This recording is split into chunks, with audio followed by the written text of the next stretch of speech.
Good afternoon. As the Chief of the Inglewood Police Department representing the City of Inglewood, I'm Jacqueline Seabrooks, and I want to take a few moments to express my sincere condolences to the family of Mrs. Gwendolyn Jefferson Taylor. The circumstances of Mrs. Jefferson Taylor's death are unusual, even in a city that is no stranger to the scourge of gang violence. But what I wanted to take a moment to say is that this death, as untimely as it will not go unanswered. The City of Inglewood and its police department will leave no stone unturned in furtherance of looking for this suspect, finding him, identifying him, and bringing him to justice. The City of Inglewood deserves that.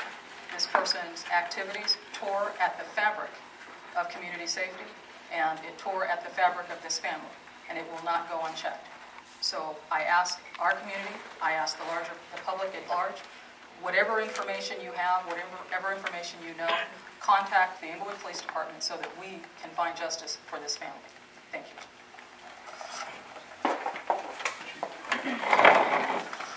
Just a quick update on the information of the investigation. Many of you have the press release. The updated information is, as we're still looking into leads and detectives are doing interviews, is at this point the shooting still remains undetermined as to motive. We do have a victim, 15-year-old victim, that was hit by gunfire in addition to Ms. Taylor. There is some question out in the community about the violence between Hispanics and blacks.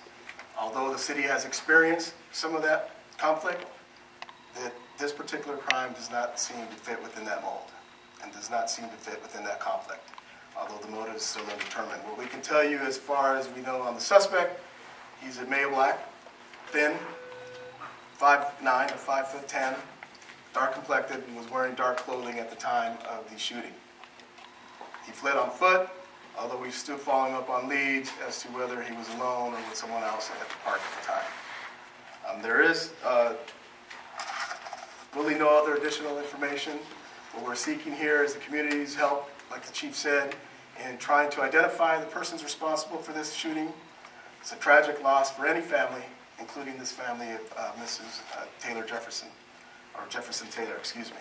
So we are hoping for the community's assistance in this particular investigation and hoping to help identify the persons responsible for the shooting.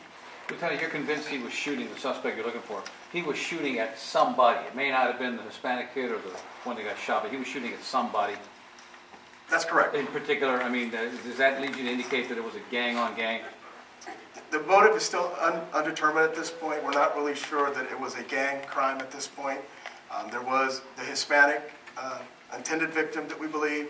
There was the black juvenile that was struck. And there was also some other people in the park, so we're not really sure at this point exactly who he was shooting at in particular. In LA, they had a shooting involving a 5-year-old boy where it was gang-on-gang.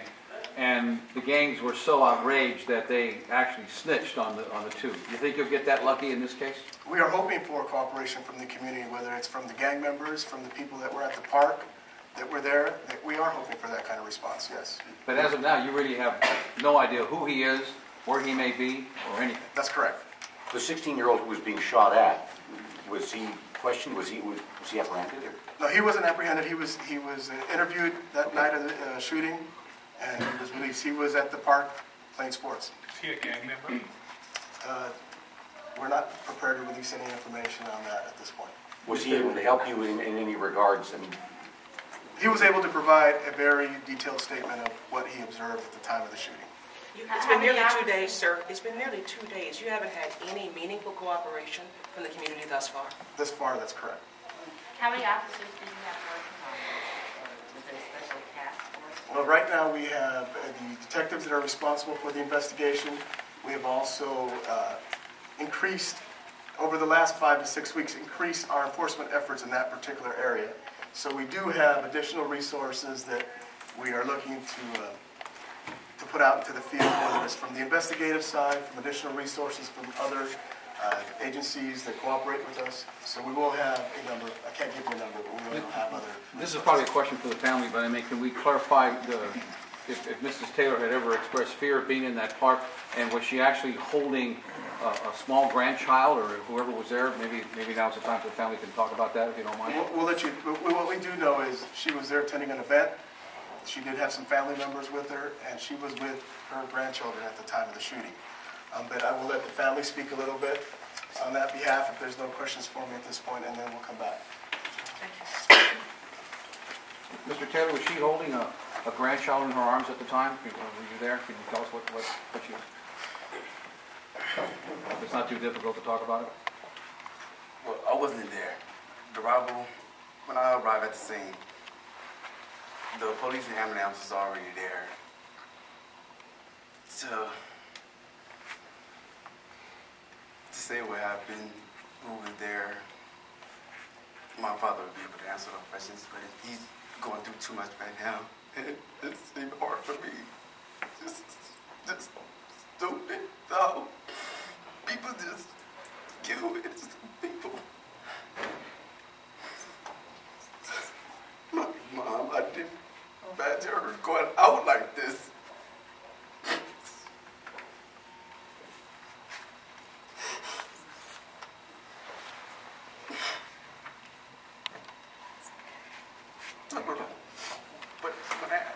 If you could say something to someone out there that knows something, or even maybe the shooter, what would you want to say to them? What would you want them to know? Please, anyone that knows anything, have the courage. Your name won't be known, whatever. It's all confidential. Wherever, what information that you may know, please, we want to help. You don't want to go through what I'm going through. Just tell me about your mom. I mean, loving mom, grandma, matriarch of the family, obviously. Just talk about her if you don't mind.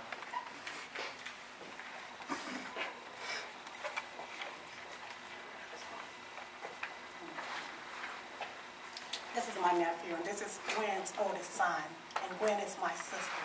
She is the 10th child of 10 kids. She's the oldest. And just like he said, when she was at that park, she was there with her grandchildren. So I don't think Gwen would know what type of park that was, because she wouldn't have brought her grandchildren there if she knew she was putting them in harm's way. She is a caring mother. She's a loving person. As you can look around, these people here, this is family here. So whoever that person is, we'd like to plead to you to just give yourself up, because you really did a lot of hurt. You did a lot of hurt. She was a mother, a grandmother, great-grandmother. She was an active person in her community. And not only that, she was at the time of her life where she was ready to retire.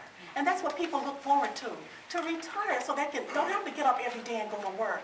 And she was only 1 month where she didn't have to go to work. What kind of work she do, ma'am? She was an in-home medical nurse. She took care of people. This is what she loved to do. It's our understanding one of her last acts was protecting a family member. Can you elaborate on that? Okay, what I was told is that she was at the park with her grandchildren. She was going to the parking lot to put something up in the car because it was like dawn. It was time to go. So she's putting something up in the car, and she had one of her grandchildren with her. This is what I'm told. She had 3 of them. Okay, well, she only took one to the parking lot with her to put something up in the car. And then I was told that they heard some noise. They don't know if it was gunshot or what, but they saw people running their way. And next day they saw my sister hit the ground. So I don't know if she knew it was gunshots or what, but she hit the ground. So that's when they knew she was, I don't even know if they knew she was shot when she hit the ground. There was a report that she actually tried to shield one of the grandbabies, yes. How old was that grandchild?